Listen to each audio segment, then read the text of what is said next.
됐으면 좋겠습니다. 하나님 말씀 함께 보시죠. 하나님 말씀은 누가복음 4장에서 한번 보시죠. 오늘은 하이델베르크 요리문답 31문에 있는 말씀인데 우선 성경을 먼저 찾겠습니다. 누가복음 4장 16절 말씀부터 18절 말씀까지 19절 말씀까지 보십니다. 누가복음 4장 16절로 19절 말씀. 저하고 한 목소리로 읽어요. 한 목소리로 읽겠습니다. 시작. 예수께서 그 자라나신 곳 곧 나사렛에 이르사 안식일에 늘 하시던 대로 회당에 들어가사 성경을 읽으려고 서심해 선지자 이사야의 글을 들이거늘 책을 펴서 이렇게 기록된 데를 찾으시니 곧 주의 성령이 내게 임하셨으니 이는 가난한 자에게 복음을 전하게 하시려고 내게 기름을 부으시고 나를 보내사 눈먼 자에게 다시 보게 함을 전파하며 눌린 자를 자유롭게 하시고 주의 은혜의 해를 전파하게 하려 하심이라 하였더라. 아멘. 아멘. 이사야서 61장에 있는 말씀을 예수님께서 펼치셔서 읽으셨어요. 이사야서 61장에 있는 이 말씀은 구약의 복음이라 그럽니다. 구약의 복음. 그런데 제가 다시 볼게요. 18절 말씀입니다. 주의 성령이 내게 임하셨으니 그렇게 말씀하세요. 주의 성령이 임하셔서 뭘 위해서냐? 가난한 자에게 복음을 전하게 하시려고 내게 기름을 부으시고. 가난하다라는 개념을 한번 생각해 보세요. 마태복음 5장 3절에 심령이 가난한 자는 복이 있나니 천국이 저희 것이며 라고 말씀하세요. 가난이라고 하는 단어가 우리가 생각하는 그 푸어, 어떤 가난함 이런 개념이 아니에요. 성경에 말씀하시는 가난이라고 하는 개념은 부족하다란 뜻이에요. 뭐가 부족하냐면 고아, 부모가 없는 거예요. 그래서 그게 부족이에요. 그게 가난이에요. 과부, 가난이에요. 이방인, 하나님이 없거든요. 그래서 가난이에요. 또 몸에 어떤 장애가 있어요. 그래서 그게 가난이에요. 그러면 가난한 자의 억울함이 뭐냐면 구약 성경적 개념에서 가난한 자는 하나님 나라에 못 들어가요. 무슨 말씀이냐면 그 장애가 있다. 그럼 부족이거든요. 하나님 앞에 부족하기 때문에 하나님 나라를 못 들어가는 거예요. 그러면 영적으로 생각해 보는 거예요. 죄가 있어요. 부족이에요. 하나님의 영광에 그래서 이르지 못하는 거예요. 아무도 못 들어가요. 그러니까 가난한 자는 아무도 하나님 앞에 들어갈 수가 없어요. 그런데 예수님이 오셔서 그 말씀을 재해석해 주는 거예요.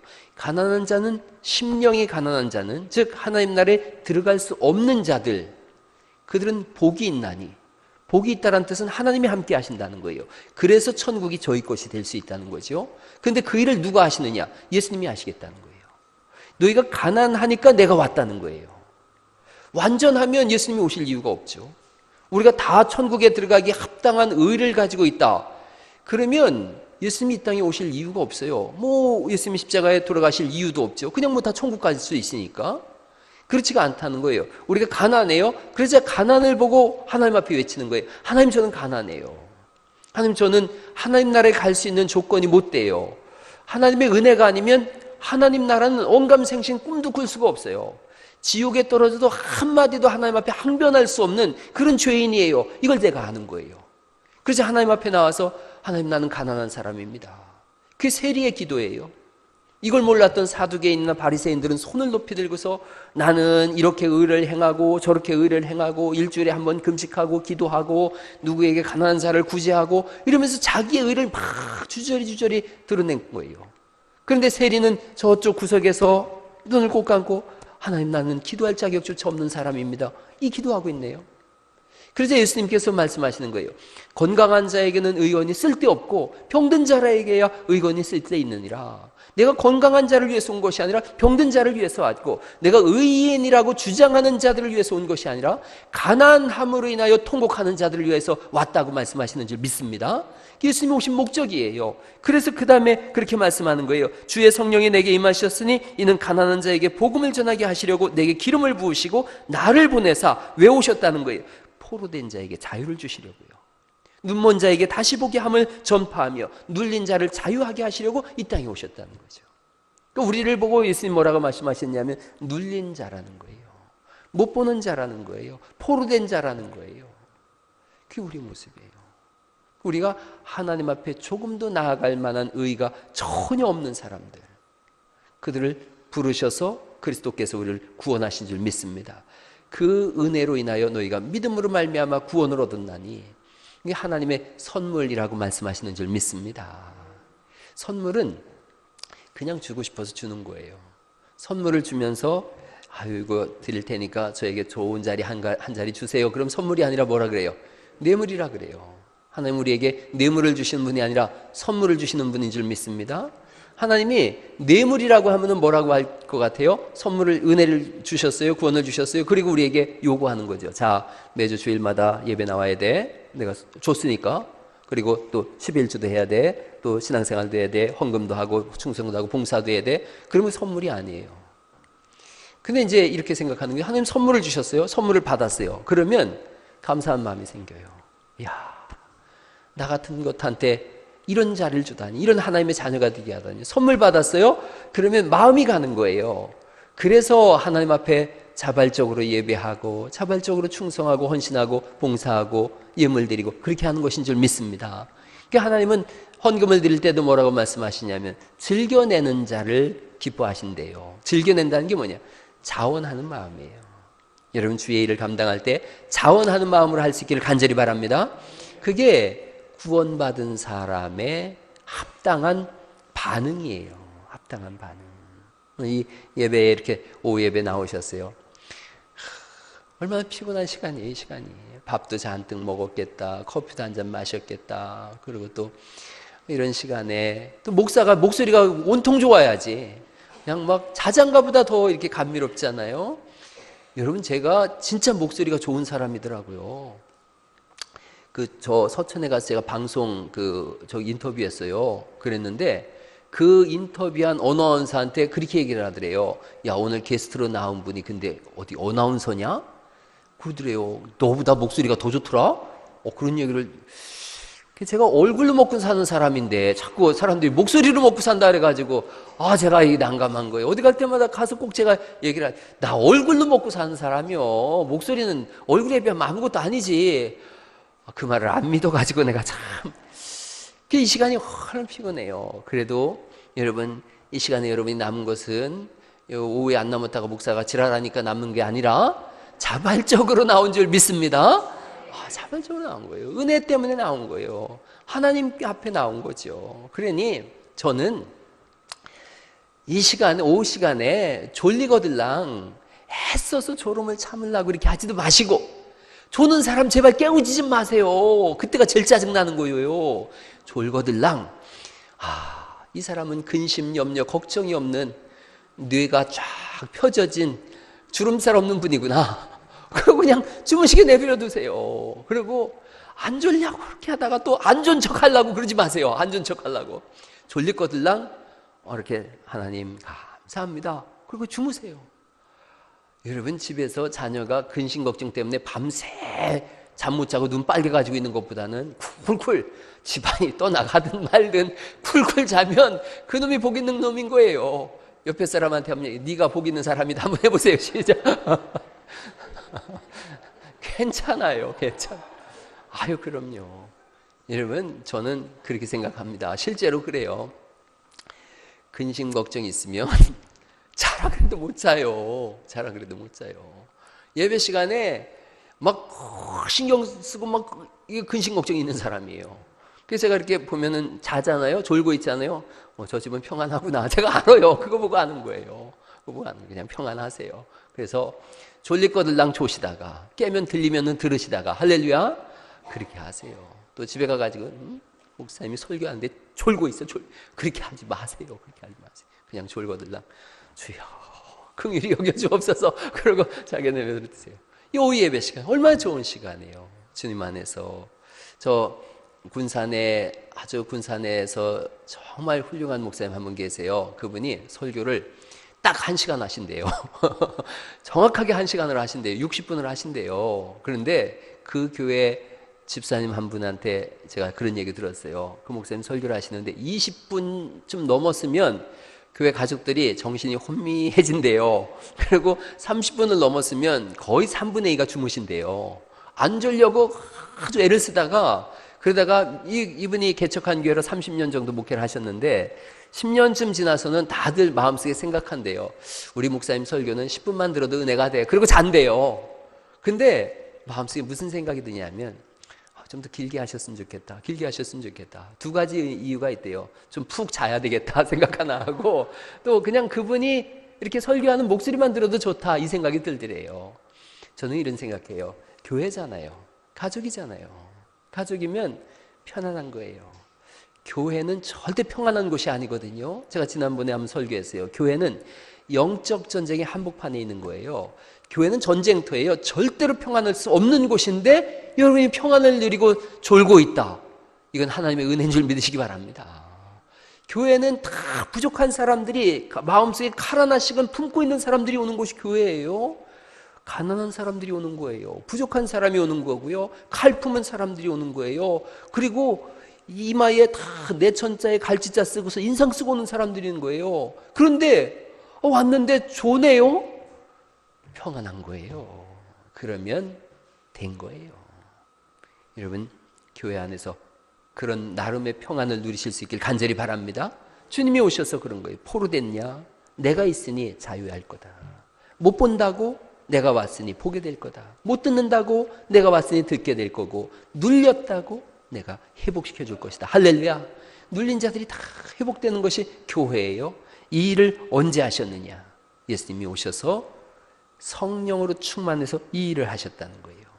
그래서 예수님은 성령으로 충만하신 분, 신학적으로 말하면 하나님은 예수님을 낳으셨어요. 그리고 하나님과 예수님을 통해서 성령님이 나오신다 그래요. 이걸 발출설이라 그래요. 나오시는 거예요. 그런데 그 성령님으로 예수님은 또한 충만해 계세요. 그래서 예수님을 어떤 분이라고 말씀하냐면 기름 부음을 받은 분이다. 이제 이렇게 말씀하는 거예요. 한번 31문을 한번 읽어보도록 할게요. 하이델베르크 31문에 위에 하얀 글자 한번 읽어보시겠어요? 시작. 그분을 왜 그리스도 곧 기름 부음을 받은 자라고 부릅니까? 하는 거예요. 예수님은 메시아라고도 하고 그리스도라고도 해요. 신약 성경에는 메시아라는 말을 2번 썼어요. 그래서 메시아 한번 해보세요. 메시아. 지금 메시아 이게 아니에요. 메시아예요. 메시아.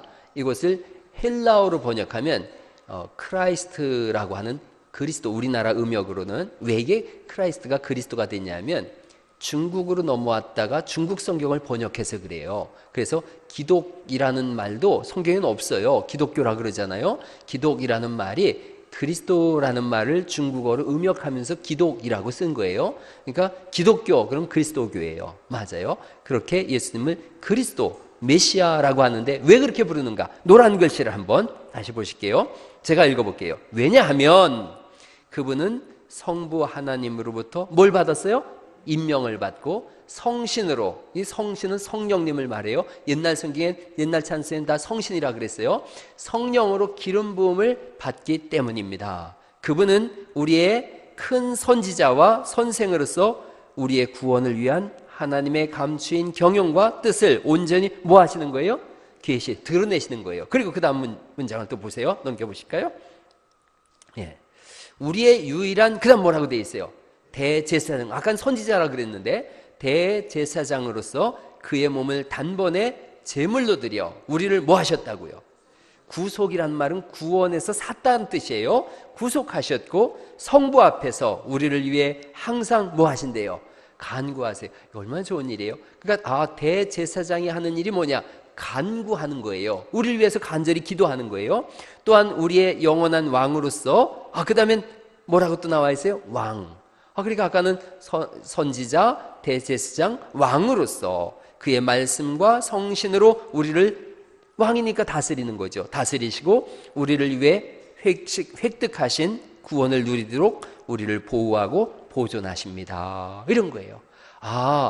그러니까 예수님께서 그리스도라고 할 때는 3가지 사명을 감당하시는구나 하는 거예요. 처음엔 한번 해보세요. 선지자, 대제사장, 왕. 이 직분을 감당하는 거예요.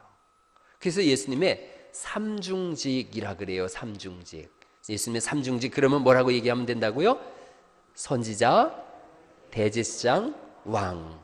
이거 시험에 나는 거예요. 나중에 여러분 이제 장로님을 피택하거나 권사님, 안수집사님 세울 때 시험 볼 거예요. 그래서 예수님의 삼중직을 말해보시오. 그러면 삼중직이 뭐냐 이렇게 나오면 곤란한 거예요. 처음에 뭐라고요? 선지자, 대제사장, 왕. 네. 이제 한번 한 가지씩 한번 생각해 보세요. 선지자가 하는 일은 뭐냐면, 제가 지난 금요일 날 설교했어요. 이제 제 얼굴 비춰도 돼요. 금요일 날 제가 그런 설교했어요. 예언에 대해서 설교했어요. 사도행전 1장에 있는 말 2장을 통해서 주의 성령이 임하면 너희의 자녀들은 예언할 것이요 너희 젊은이들은 환상을 볼 것이며 너희 노인들은 꿈을 꾸리라 그랬는데, 예언을 한다. 예언이라는 건 이런 거예요. 하나님의 마음을 알았어요. 그리고 그 마음이 내 속에 들어왔어요. 그러자 그 마음을 전하는 거예요. 그 더 쉽게 말씀드리면 하나님의 마음은 하나님의 말씀이에요. 하나님의 말씀을 선포하는 것, 그게 예언이에요. 그래서 구약의 선지자들은 다 예언자예요. 뭘 예언하느냐? 하나님의 말씀을 선포한 거예요. 하나님의 말씀은 두 가지로 이렇게 예언되죠. 첫째는요, 하나님께서 이 일을 하실 것이다.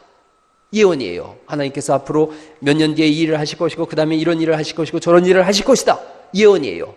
그리고 두 번째 예언의 가장 중요한 게 두 번째예요. 그런 거로 이렇게 살아야 된다. 이거예요. 제가 예언해 볼게요. 예수님이 재림하십니다.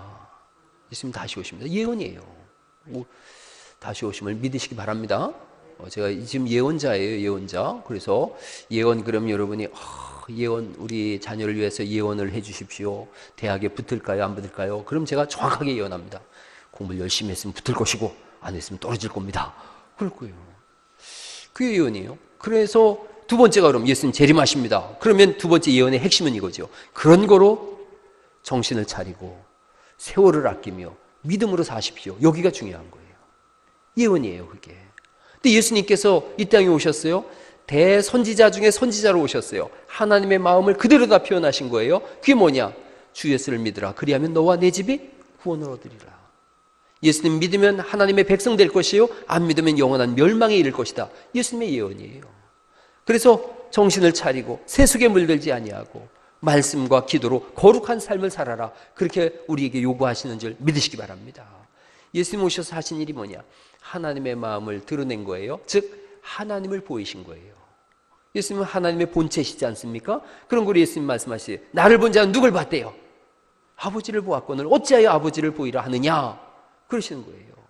그래서 예수님은 신학적으로 종말론적 선지자라 그래요. 종말론적 선지자. 한번 해보시겠어요? 시작. 종말론적 선지자. 그 종말론적 선지자라는 말이 뭐냐면 마지막으로 하나님을 다 드러내신 분이에요. 마지막으로 하나님을 다 드러내신 분이에요. 이걸 마호멧이 나타나가지고 뭐라고 했냐면 예수님은 하나님을 마지막으로 다 드러낸 게 아니야. 좀 덜 드러냈어. 내가 마지막으로 다 드러낸 사람이야. 그게 마호멧이에요. 아니 마호멧도 다 못 드러냈어. 내가 다 드러냈어. 그게 이만희예요.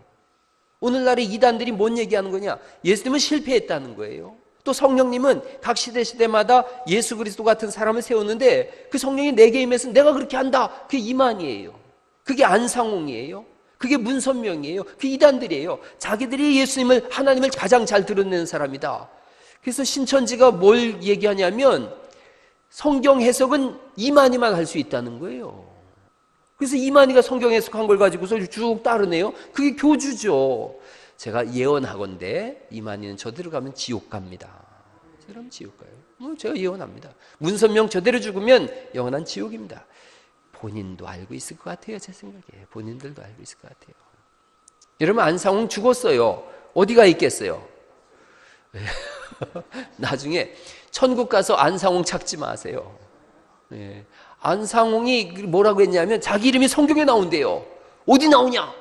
요한계시록에 나온대요. 많은 물소리와 검은 곳소리, 그게 하나님의 은혜가 임할 때 나는 소리거든요.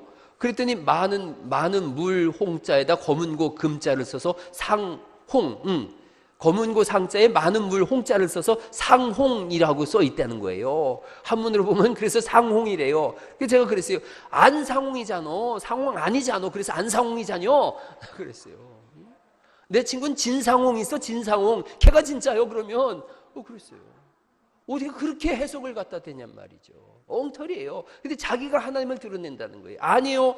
종말론적 계시자란 뜻은, 종말론적 선지자라는 것은 예수님 이후에는 하나님을 더 이상 드러낼 수 있는 분이 없어요. 예수님이 하나님을 다 드러내신 분인 줄 믿으시기 바랍니다. 그래서 우리가 성경을 통해서 예수님을 알아가는 것은 하나님을 알아가는 거예요. 하나님의 백성으로서의 삶을 그렇게 살아가는 줄 믿습니다. 날마다 예수님을 더 알아가는 거죠. 3월 달에 성경대학이 열릴 겁니다. 3월 달에 성경대학이 열리는데 주제가 뭐냐? 우리가 지난번에 광명근 목사님이 하나님을 알자 그랬는데 성경의 주제는 예수 그리스도예요. 하나님을 아는 거예요. 예수님을 통해서 하나님이 누군지를 정확하게 아는 거죠. 자꾸 교회 안에서 그런 공부를 할 거예요. 여러분, 어떻게 살 거냐? 단순해요. 아주 쉬워요. 성경이 복잡하지 않아요. 예수님을 믿었어요. 하나님의 자녀가 됐어요. 그럼 답이 나온 거예요. 그럼 어떻게 살지? 스스로에게 자문해 보는 거예요. 나 술 좋아했었는데 예수님 믿었어요. 그럼 어떻게 살지? 술 끊으면 되는 거예요. 이렇게 사는 거예요. 건덕의 문제예요. 건덕. 덕을 세우는 거예요. 뭐 서양에 갔더니 목사님들도 술 다 마시던데 맞아요. 목사님들도 담배 다 태웁니다. 저 미국 같은 데도 가면 또 독일도 그렇고 목사님들이 성도님들하고 화장실 앞에 흡연실에서 담배 태우고 있어요. 담배 태우면서 주여 어디 꽂히니 이러고 있어요.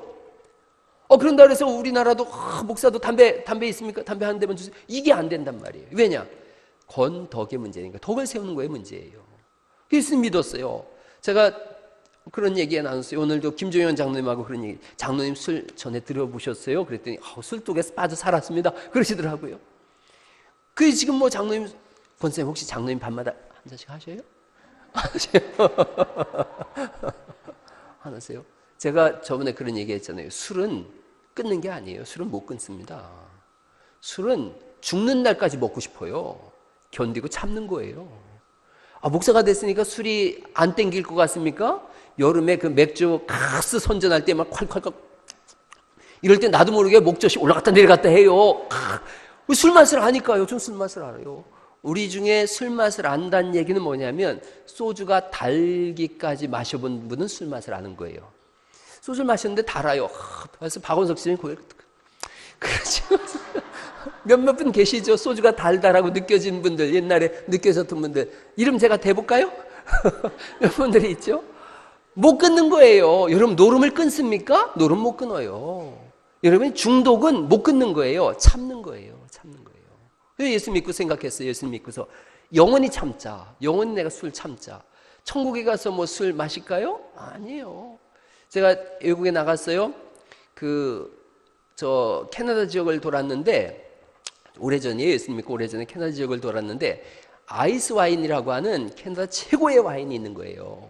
아이스 와인이 값이 4배가 비싸요. 겨울에 이걸 걷어들여서 꽝꽝 언 것을 수분이 다 빠진 걸 가지고 와인을 만들기 때문에 세계에서 제일 맛있는 와인이래요. 이걸 한 컵을 줘가지고 이렇게 돌린 다음에 마시는 거래요. 10번 돌리면 향이 가득해요. 자, 목회자들이 갔어요. 이걸 전부 시음센터예요. 여기에 누가 봐요? 다 목사들이고 안 보죠. 그러니까 일부 목사들은 마시고 그래요. 저한테 줬어요. 그러면서 저한테 뭐라 그랬는지 알아요? 각을 해. 각을 해. 제가 각을 안 했어요. 제가 그런 얘기 했어요. 나 영원히 참기로 했어. 영원히 참기로 했어. 하나님 나라 가면 아마 끊어질 것 같아요. 이 세상에선 영원히 참는 거예요. 영원히 참는 거예요. 그러다가 믿음이 뚝 떨어지거나 헷가닥하면은 안 참고 또 들이키고 마시고 이렇게 되는 거예요. 그러니 예수 믿으면 참는 거예요. 영원히 참는 거예요. 성도의 견인교리가 있다고 제가 말씀드렸어요. 성도의 견인이라는 것이 견디고 인내한다는 뜻이에요. 견인차 끌고 간다는 뜻이 아니라 견디고 인내함으로 인해서 끝내 하나님의 구원을 이뤄간다는 거예요. 성도는 견디고 인내해야 될 것이 많아요. 담배를 끊습니까? 아니에요. 제가 그냥 듣기 좋게 하느라고 담배 냄새만 맡아도 머리 아파 그러지, 담배 중독 걸렸던 사람은요, 담배 냄새가 향긋합니다. 실제로 이게 피부 깊숙한 게 이 명치 끝에까지 내려가야 뭔가 살맛이 나고 이래요. 그런데 영원히 참는 거예요. 영원히 참는 거예요. 예수님 믿으면서 영원히 참는 것들이 많아질 수 있기를 간절히 바랍니다. 세상에 있었던 것들 영원히 참는 거예요. 영원히. 그게 예수 믿는 사람이에요. 그게 성도의 견인이에요. 예수님 기름 부음을 받으셨어요. 우리를 이제 다음 주에 우리에 대한 기름 부음에 대해서 얘기할 거예요. 기름 부음이 뭐냐? 구별됐다는 뜻이에요. 기름을 부어서 거룩하게 하라 그랬거든요. 기름을 부어서 거룩하게 하라. 성전에 있는 기명들이 있어요. 전부 기름을 부어야 돼. 기름을 발라야 됐어요. 왜 기름을 바르느냐? 만약에 구약시대 같으면 여기도 전부 기름을 발라야 돼요. 다 제가 쓰는 물건들, 교회에서 쓰는 성물이라 그래서 전부 다 기름을 발라야 됐어요. 왜 기름 발랐느냐? 구별시켰다는 뜻이에요. 거룩하다. 거룩이란 말이 뭐냐? separating이에요. 구별시켰다는 뜻이에요. 하나님의 것으로 구별시킨 거예요. 그래서 기름을 다 발라요. 그러면 기름 바른 것은 절대로 세속에 나가 쓸 수가 없는 거예요. 이게 기름 부음을 받았다 그러면 노래방에 절대로 못 가요. 부실 땅에 묻을지언정 노래방 못 가는 거예요. 우리가 그런 사람이라는 거예요. 우리가 예수 그리스도를 통하여 성령으로 기름 부음을 받았어요. 구별된 사람이에요. 세속으로 다시는 나갈 수 없는 사람이에요. 구별된 삶을 살아갈 수 있기를 간절히 바랍니다. 이 한 주간 참을 것이 뭔가를 한번 써보세요. 참아보세요. 노름 못 참아요. 오늘 제가 우리 일남선교에 들어가면 지혜로운 말을 많이 들어요. 장로님이 딱 한 사람 노름해서 돈 번 사람 봤대요. 노름하면 절대 돈 벌 수가 없어요.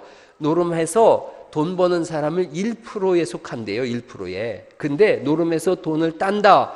이게 복권 맞는 확률보다 높다는구만요. 절대로 노름해서 돈을 딸 수가 없어요. 근데 한 분 딱 봤대요. 한 분 딱 봤대요. 동네에서 노름을 했어요. 이분이 돈을 잃었어요. 그러니까 이분이 내가 한 번만 해서 본전만 채우면 내가 안 하겠다 그랬대요. 그리고서 했는데 새벽까지 했는데 다 긁은 거예요. 다 긁은 거예요. 그래서 이분이 그 돈을 짊어지고 와가지고 문을 잠그고 두 번 분출했대요. 돈 잃은 사람이 가만히 있나요? 야 나와 한 판 다시 해. 한 판 다시 해. 거기에 넘어가면 쫄딱 망하는 거예요. 몇 날 며칠이고 이분이 문 밖을 안 나갔다는 거예요. 그리고 그 돈으로 논을 샀대요. 그래서 노름해서 돈 번 사람 딱 한 사람 봤대요. 근데 저는 노름해서 돈 잃은 사람 부지기로 봤어요. 부지기로 봤어요. 이게 과학적으로 나왔더라고요. 노름을 하는 뇌의 한 부분이 있는데 거기가 마약이 중독됐을 때 나타나는 관장하는 그 뇌하고 같은 부분이래요. 노름, 게임, 술, 담배, 세상에 안 좋은 것들은 전부 거기서 관장해요. 방법이 뭐예요? 견디는 거예요.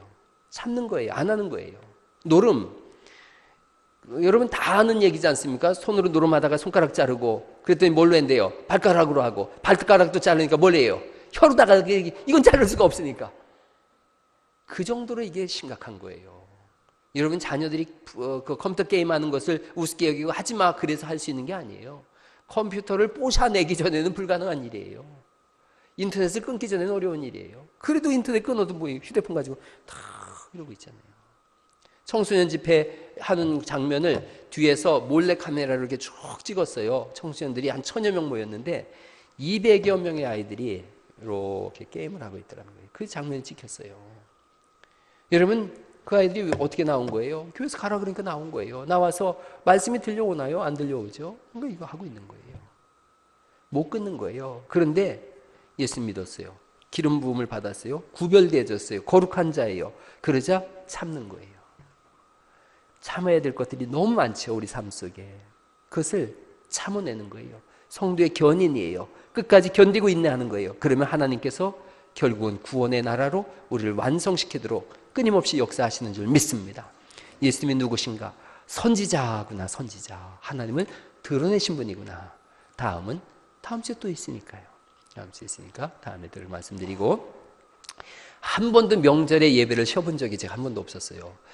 수요일, 금요일 뭐 별 얘기를 다 해도 하나님 앞에 예배가 우선이지, 그리고 한 번도 쉬어본 적이 없는데 이번에는 설이 금요일이라 그래요. 그래서 이런저런 얘기를 듣길래 제가 그래 그러면 금요일 날 다 피곤할 테니 교회 가족들 한번 쉬어보자 그랬어요. 처음으로 한번 쉬어보는 거예요. 이번 주 뒤에 예배 순서지 있습니다. 쉰다고 쉬는 게 아니라 예배 순서지에 제가 설교를 자세하게 쳤어요. 올해는 금요 예배를 안 드린다라고 생각되니까 더 자세히 써야 되겠더라고요. 그래서 자세하게 썼으니까요.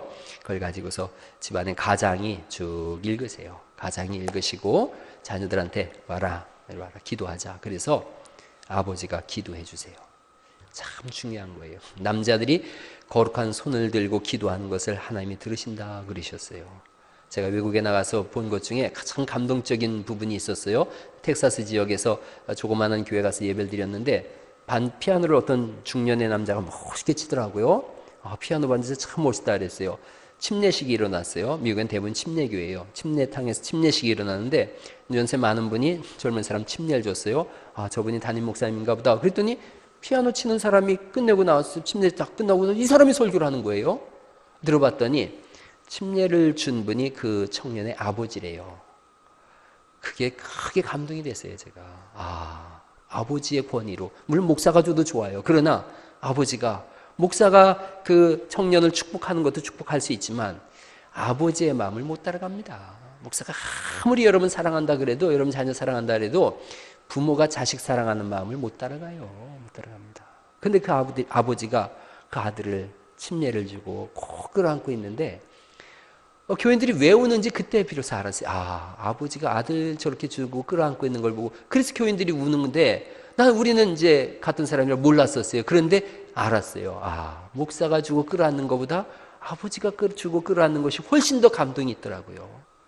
여러분, 아버지들이 가장이지 않습니까? 자녀들 오라 그래요. 그래서 기도하세요. 야곱이 그 자녀들을 위해서 기도하듯이, 이삭이 기도하듯이 머리에 손을 얹고 기도하세요. 아버지의 권위로 기도하세요.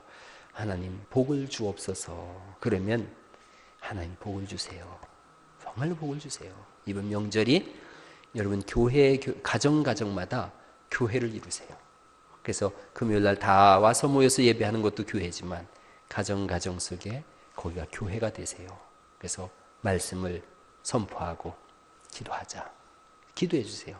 자기 아내 기도하세요. 하나님, 저랑 결혼할 땐 양이었는데 진화해서 호랑이가 됐습니다. 다시 양이 되게 하옵소서.